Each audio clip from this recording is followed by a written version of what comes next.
Welcome to Pioneer maths classes.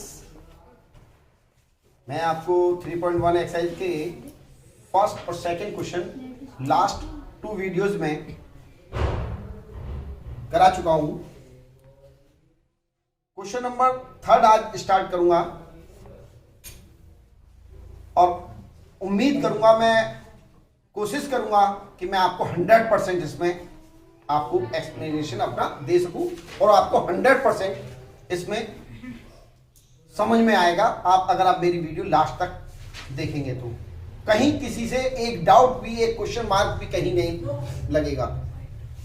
100% आपको समझ आएगा। पूरी वीडियो लास्ट तक देखें और मेरी वीडियो को लाइक करें और शेयर करें ज्यादा से ज्यादा और सब्सक्राइब करें। मुझे ऐसी आपसे उम्मीद है, जिससे कि जो भी मैं वीडियो आपको डालूं और वो आपको आप तक उसका वो पहुंच सके। Third question, the cost of 2 kg of apples, the cost of 2 kg of 2 apples and 1 kg of grapes on a day was found to be rupees 160.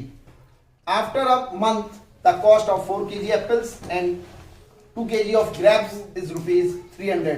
Represent this situation algebraically and geometrically. आपको question की language, सबसे पहले हम इन word problems के questions में, word problem के questions में उसकी वर्ड्स जो होंगे, जो प्रॉब्लम होगी, लैंग्वेज होगी, उसको हमें हिंदी ट्रांसलेट करके पहले हमें समझना होगा। जब तक आप उसकी हिंदी ट्रांसलेट करके नहीं समझ पाएंगे तो आप क्वेश्चन का सॉल्यूशन नहीं कर पाएंगे, क्वेश्चन को सॉल्व नहीं कर पाएंगे। इसलिए सबसे पहले वैसे तो इस क्वेश्चन में तो कोई ऐसी टफ लैंग्वेज है नहीं है, आप इजीली समझ सकते हैं। The cost of 2 kg of apples, 2 kg apples की cost and 1 kg of grapes और 1 kg ग्रेप्स की कॉस्ट टोटल 160 रुपीज है। सेकेंड केस में after 1 month, after a month the cost of 4 kg apples and 2 kg grapes, तो इतनी cost हो जाती है। तो आप लेट करेंगे, सबसे पहले let the cost of, let the cost of 1 kg apples and cost of 1 kg grapes be rupee X and rupee Y respectively. So according to question, first case, cost of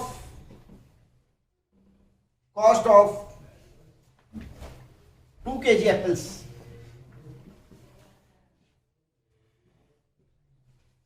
two x cost of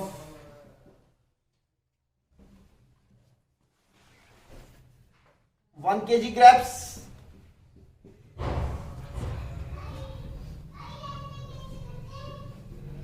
rupees 1y. Therefore total cost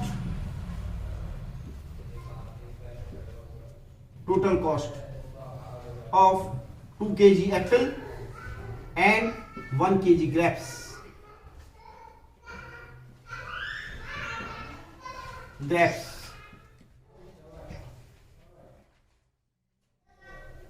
equal to rupees 160. It means 2x plus 1y equal to 1 kg 160. Equation number first. Case second में क्या कहता है?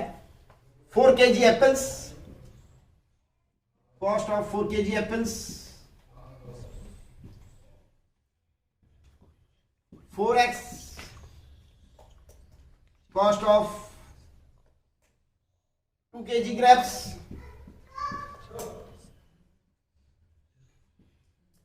2y, total cost of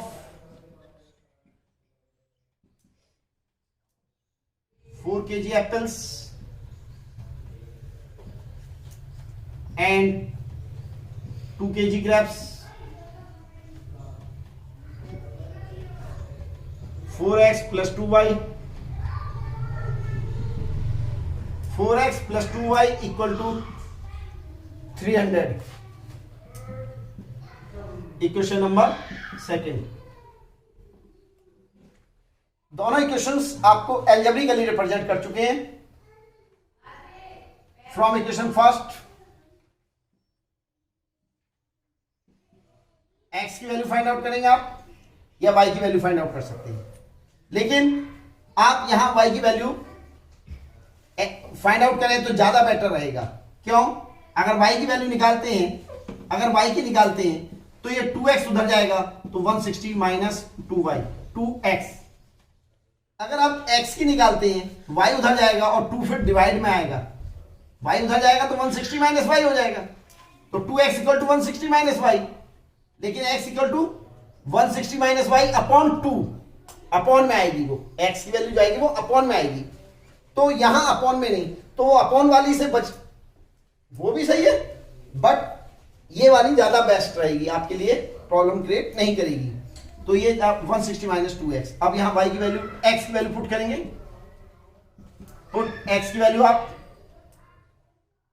x की value क्या put करेंगे आप, suppose करिए कितना 40, तो y की value 160 minus 2 into 40, 2 into 40, 160 minus 80, इसमें इट मीन्स 80, तो कोऑर्डिनेट बना 40, 80। इसी तरह से आप दूसरा x की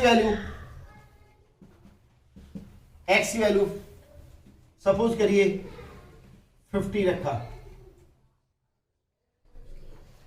या 60 रख दीजिए आप, 60, तो y की value I 160 minus 2 into 60, 160 minus 120 it means 40, तो कोऑर्डिनेट बना आपका 60, 40। तो फर्स्ट इक्वेशन से आपके दो कोऑर्डिनेट ऑब्टेन हो चुके हैं। इसी तरह से आप सेकंड इक्वेशन से भी कोऑर्डिनेट फाइंड आउट करेंगे। From equation second, from equation, अभी आप सेकंड इक्वेशन को और थोड़ा मॉडिफाई कर सकते हैं। अगर आप सेकंड इक्वेशन से आप 2 की वैल्यू निकाल फाइंड आउट करें, 2 कॉमन लें और 2x plus y equal to 300, तो it means therefore 2x plus y equal to, ये जो 2 कॉमन आया वो 300 के नीचे equal to 150। Equation number second, इसे सेकंड ना लेकर इसे सेकंड लें तो ज्यादा बेटर रहेगा। तो फ्रॉम इक्वेशन सेकंड y की वैल्यू फाइंड आउट करें तो 150 minus 2x, 150 minus 2x, 150 minus 2x, यहां वही उसी तरह से सिमिलरली वही प्रोसेस चलेगा। x की वैल्यू आप 50 रखिए, तो y equal to 150 minus 2 into 50, it means 150 minus 100 equal to 50, तो कोऑर्डिनेट बना 50, 50। x की वैल्यू भी 50 रखी तो y की वैल्यू भी 50 आई। फर्स्ट कोऑर्डिनेट आपके पास आ चुका है सेकंड इक्वेशन से। इसी तरह से आप पुट x इक्वल टू 60 रखते हैं तो y की वैल्यू कितनी आएगी, 150 minus 2 into 60, 150 minus 120 equal to 30, तो कोऑर्डिनेट बना आपके पास 60, 30, 60, 30। इस तरह से आपके दोनों दो कोऑर्डिनेट्स आपने दोनों इक्वेशन से फाइंड आउट कर लिए हैं। क्वेश्चन नंबर फर्स्ट से, ये इक्वेशन फर्स्ट से आपके दो कोऑर्डिनेट ऑब्टेन हुए थे। सबसे पहले आपने कार्टेशियन प्लेन को ड्रॉ किया, कार्टेशियन प्लेन बोलते हैं इसको, हम क्या बोलते हैं, कार्टेशियन प्लेन। इन पे इक्वल इक्वल डिस्टेंस के पॉइंट मार्क कर लिए इस तरह से, ओके। बोर्ड एग्जाम में आपका ग्राफ पेपर बोर्ड की कॉपी पर अटैच होता है। आप ग्राफ पेपर पर ड्रॉ करेंगे तो आप ग्राफ पेपर पे कर सकते हैं, और व्हाइट बोर्ड पे किसी प्लेन पेपर पे करेंगे तो आप इस तरह से करेंगे जैसे मैं यहाँ आपको एक्सप्लेन कर रहा हूँ। यहाँ आपके कोऑर्डिनेट फर्स्ट इक्वेशन से जो दो कोऑर्डिनेट आए थे वो ये थे 40 80 और 60 40। फर्स्ट इक्वेशन से जो आए थे 6 तो 50 40 40 80 या 60 40 ये भी बड़े बड़े कोऑर्डिनेट्स हैं, तो यहां आपको लेट करना पड़ेगा। ओके, सपोज करिए let 20 equal to 1 box 1 at x axis eight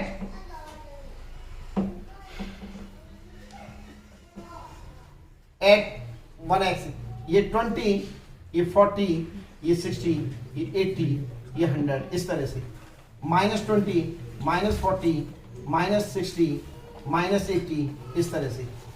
और ये कि आपका इसी तरह से y पे भी ले सकते हैं। y पे है 60 30 60 30 और 50 50 50 50 और 60 30, ये दूसरी इक्वेशन से आपने फाइंड किए थे।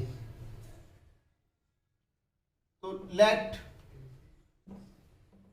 यहां लेट कर सकते हैं 10 equal to 1 at y axis, 10 20 30 40 50 60 इस तरह से, -10 माइनस इस तरह से। तो 40 80 लिया, 48 40 और 80 ये ऊपर जाएगा, 48 ऊपर जाएगा, 60 70 80 इस तरह से। और सेकेंड है 60 40 60 40 इस तरह से कोऑर्डिनेट आएगा। तो ये आपके पास ये लाइन आपके पास ड्रॉ हो जाएगी ये इस तरह से। और ये इक्वेशन फर्स्ट इक्वेशन के लिए आई। तो ये फर्स्ट इक्वेशन आपके पास क्या थी, 2x plus y equal to 160, ये इक्वेशन थी फर्स्ट के लिए। और सेकंड के लिए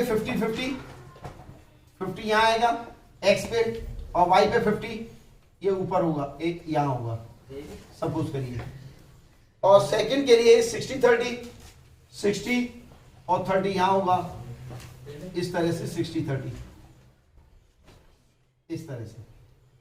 और ये दोनों आपका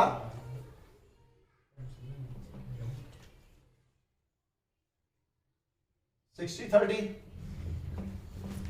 और सेकंड कोऑर्डिनेट 50 ये दोनों कोऑर्डिनेट्स, दोनों इक्वेशंस के लिए आपने कोऑर्डिनेट ड्रॉ किए। इन दोनों कोऑर्डिनेट्स को आप ज्वाइन कराते एक लाइन ड्रॉ कर देंगे, यही आपकी